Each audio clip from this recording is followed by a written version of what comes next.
Hello friends, real life video में आपका स्वागत है। आई होप आप सभी लोग ठीक होंगे।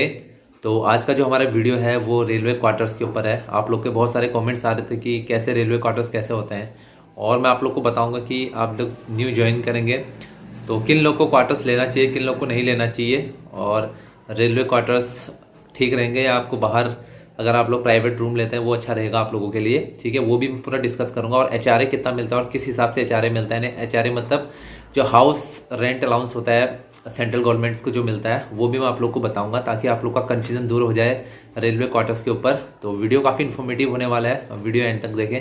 और अगर वीडियो अच्छा लगे तो वीडियो को शेयर करें और चैनल को सब्सक्राइब करें। तो आइए वीडियो शुरू करते हैं। तो सबसे पहले बात करेंगे जो एचआरए होता है, हाउस रेंट अलाउंस होता है सेंट्रल गवर्नमेंट में। तो उसके क्लास ऑफ सिटी के हिसाब से मिलता है कि किस सिटी में आप लोग पोस्टेड हैं। ठीक है, उसकी पॉपुलेशन क्या है और वहाँ का ठीक है क्या खर्चा है।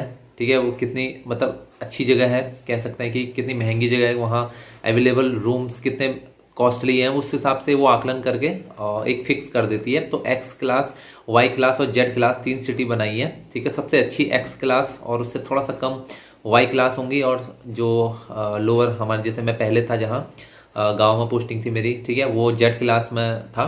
तो एक्स क्लास जो सिटी होती है उसमें जो आपका एचआरए होता है वो आपके बेसिक पे का 24% होता है, और वहीं वाई क्लास में आपके बेसिक पे का 16% होता है, और जेड क्लास में आपका बेसिक पे का 8% होता है।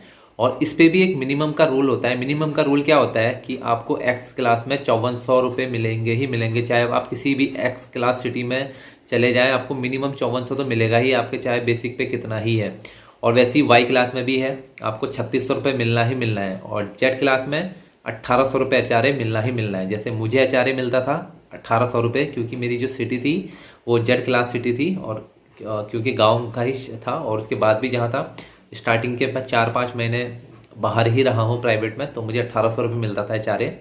तो बाई चांस बात करते हैं, अगर डीए 25% से ज़्यादा है और 50% से कम है, तो उसमें जो नई जो परसेंटेज बन जाती है वो आपकी बन जाती है 27%। ठीक है, और 18% और 9%। ठीक है, इस तरीके से बन जाती है। एक्स सिटी में 27% मिलेगा, वाई सिटी में आप लोग को ठीक है 18% मिलेगा, और जेड क्लास सिटी में आपको फिर 9% आप लोग को मिलने लग जाएगा। और अगर डीए मान लीजिए अभी जैसे डीए 38% चल रहा है, बाई चांस किसी दिन डीए 50% से ऊपर हो गया, अगर महंगाई भत्ता 50% से ज़्यादा हो गया, तो उस केस में क्या होता है कि जो एक्स क्लास सिटी है उसका आप लोग का 30% हो जाता है, यानी आपके बेसिक का 30% फिर आप लोग को मिलेगा, यानी नया नया स्लॉट बन जाता है। और वाई क्लास में 20% हो जाता है, और जेड क्लास में फिर आप लोग का 10% हो जाता है।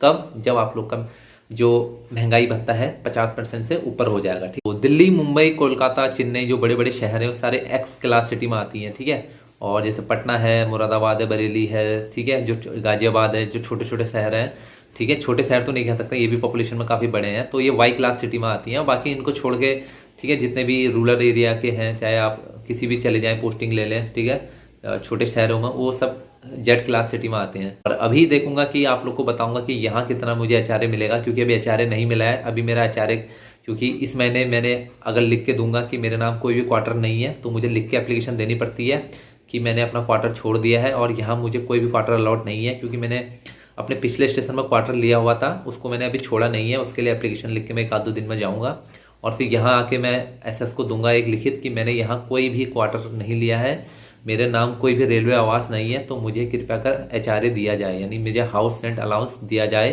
ठीक है, क्योंकि मेरा घर पास में है तो मैं अपना घर से आना जाना कर लूँगा, और मुझे जो एचआरए है वो मेरे अकाउंट में क्रेडिट हो जाए। बात करता हूँ कि किन आप लोग को जब ज्वाइनिंग करेंगे तो आप लोग को क्वार्टर्स कब मिलेगा। देखो, अगर अवेलेबल रहेगा क्वार्टर्स तो आप लोग के नाम अलॉट तुरंत हो जाएगा। अलॉट आप लोग को एप्लीकेशन लिख के देनी पड़ेगी, ठीक है, तो आप लोग को अलॉट हो जाएगा। अगर नहीं है तो फिर आप लोग को बाहर प्राइवेट में लेकर रहना पड़ेगा। अगर जब तक कोई क्वार्टर खाली नहीं होता है, अगर बाई चांस कोई क्वार्टर खाली हो गया तो आप उसको तुरंत अपने नाम करवा सकते हैं एप्लीकेशन देके, बीच में भी। ठीक है, अगर कोई स्टाफ चले गया, किसी का प्रमोशन हो गया, या कोई स्टाफ ने छोड़ दिया, तो ऐसे भी आप लोग का नाम ट्रांसफर हो जाता है वो। और कोशिश रहती है कि रेलवे जहाँ तक कोशिश करता है कि जो क्वार्टर्स हैं, खाली क्वार्टर्स हैं, उनको रेलवे कर्मचारी को दिया जाए, कोई भी क्वार्टर खाली ना रहे। लेकिन आप लोग जब भी न्यू आप जब जाएंगे, आपको बहुत सारे लोग कहेंगे, एसएस कहेंगे या अन्य रेलवे स्टाफ आप लोग को कहेगा कि आप ठीक है कमरा आपको देने के, ठीक है, आपको जब देगा तो आप एक बार कमरे को जाकर देख रहे हैं, दीवारें टूटी तो नहीं है, छत वगैरह टूटी तो नहीं है, पानी की प्रॉपर व्यवस्था है नहीं है, और अगर लाइट वगैरह है ठीक से नहीं है, तो ये सब चीज़ें आप जांच देख लें, तब उसके बाद आप ठीक है हाँ हामी भरें कि हाँ सर मुझे ये कमरा चाहिए। तो कमरा पहले आप जरूर जाके देख लें, जो भी कमरा आपके नाम अलॉट होना है उसको देख लें। ये नहीं कि आप पहले ही आप बोल दिए कि ठीक है मेरे नाम कर दीजिए और मैं सामान शिफ्ट कर दूंगा। तो पहले जाके देख लें कि कैसा है नहीं है, ठीक है रहने लायक है नहीं है, खिड़की वगैरह तो नहीं टूटी हैं, या ऊपर से हवा कहीं से ऐसा निकासी कोई ऐसी छत टपक रही हो बरसात के टाइम पे। क्योंकि अभी आप लोग जब ज्वाइन करेंगे तो गर्मियों में ज्वाइन करेंगे, फिर आप लोग को बरसात में दिक्कत होगी, बरसात में फिर आप लोग को उसमें पन्नी डालनी पड़ेगी और सारी चीज़ें करनी पड़ेंगी। तो अभी से आप लोग क्वार्टर्स के बारे में पहले से पता कर लें। नहीं तो आप लोग क्या कर सकते हैं, अगर क्वार्टर्स अवेलेबल नहीं है तो आप प्राइवेट में लेकर रह सकते हैं, ठीक है। अगर आप सिंगल हैं तब मैं एडवाइस देना चाहता हूँ कि अगर आप सिंगल हैं तो आप बाहर रह सकते हैं। अगर आप फैमिली के साथ हैं तो आपको फिर रेलवे क्वार्टर्स ही लेना चाहिए। अगर रेलवे क्वार्टर मिल रहा है आप लोगों को ठीक ठाक कंडीशन में है तो आपको रेलवे क्वार्टर लेना चाहिए, क्योंकि आपको 2 रूम अच्छे मिल जाएंगे और किचन मिल जाएगा और आंगन मिल जाएगा। और रेलवे की जो फ्रीडम है, यानी आपके नाम जब क्वार्टर हो जाता है तो आप आज़ाद हो जाते हो, ठीक है। अगर आप किसी मकान मालिक के अंडर में रहोगे तो आप हमेशा दब के रहोगे, और अगर क्वार्टर आपके अपने नाम होगा तो आप फ्रीडम में आपको एक रहेगी, आप कभी भी आ जा सकते हो। क्योंकि ड्यूटी ऑफ नेचर क्या होता है, अलग अलग होता है, कभी रात में ड्यूटी लगती है कभी दिन में, तो आप कभी भी आ जा सकते हो, आपको कोई रोक टोक नहीं होगी, ठीक है। आप अपने कमरे के मालिक होगे, तो वो चीज़ आप लोग को प्राइवेट में नहीं मिलेगी।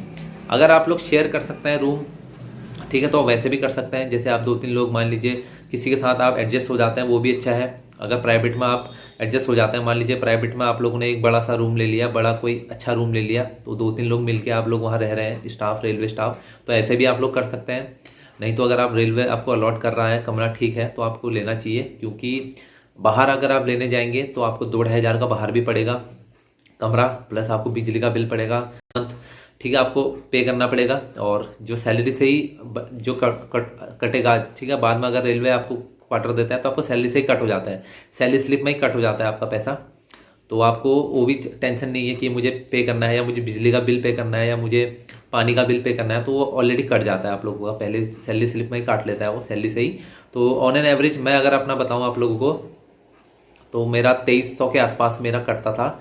और 2300 में मुझे क्या फैसिलिटी मिलती थी आप लोग को पता ही है, 2 रूम मेरे पास थे और पीछे काफ़ी जगह खुली हुई थी और आगे भी जगह खुली हुई थी। वो टॉयलेट वगैरह पुराना था तो उसको आप लोग रिपेयर करा सकते हैं खुद के खर्चे से, नहीं तो अगर आप उसको लिख के देंगे आईडब्ल्यू को तो वो उसको ठीक कराएंगे। अगर आप एप्लीकेशन लिख के देंगे तो एप्लीकेशन पे काम थोड़ा लेट होता है, लेकिन तब तक आप काम चलाउट बना सकते हैं अगर नहीं ठीक स्थिति में नहीं है। लेकिन रेलवे हर साल भर क्या करता है, चीज़ों को मॉनिटर करता है, देखता है चीज़ें कहाँ कहाँ रिपेयर होनी है, और पेंट वगैरह सब रेलवे ही करता है आप लोग को मैं बता दूँ। और आप खुद के खर्चे से भी कुछ इन्वेस्ट कर सकते हैं। अगर आपको रूम अलॉट हो जाएगा तो आपको लगता है कि यार नहीं मुझे यहाँ रहना है, परमानेंट रहना है, तो आप अपने खर्चे से भी कुछ कर सकते हैं, अंदर काम करवा सकते हैं, पेंट वगैरह अपनी चॉइस का लगवा सकते हैं, ठीक है। उसमें आपको वेट नहीं करना पड़ेगा कि रेलवे आएगा और आपके कमरे पे पेंट करेगा या आपके कमरे की सफाई करेगा, या जो चीज़ कोई भी चीज़ टूट गई है उसको रिपेयर करेगा। तो आप खुद से भी कर सकते हैं अगर आप डेडिकेटेड हैं कमरे के लिए। नहीं तो आप एप्लीकेशंस वगैरह देंगे तो काम होता है, थोड़ा सा स्लो होता है, लेकिन होता जरूर है। तो मैंने बता दिया कि अगर आप सिंगल हैं तो आप बाहर रह सकते हैं, एक कमरा लेके अपना, ठीक है, उसमें आप लोग को मैनेज हो जाएगा। लेकिन अगर आप फैमिली के साथ रहते हैं तो फिर आप लोग को बाहर रहने में ज़्यादा आपका खर्चा लगेगा, ठीक है, सिटी के हिसाब से बता रहा हूँ, ठीक है। तो अगर आप रेलवे क्वार्टर आपका अलॉट करता है तो उसकी स्थिति के हिसाब से आप लोग ज्वाइन कर लें और कमरा ले लें।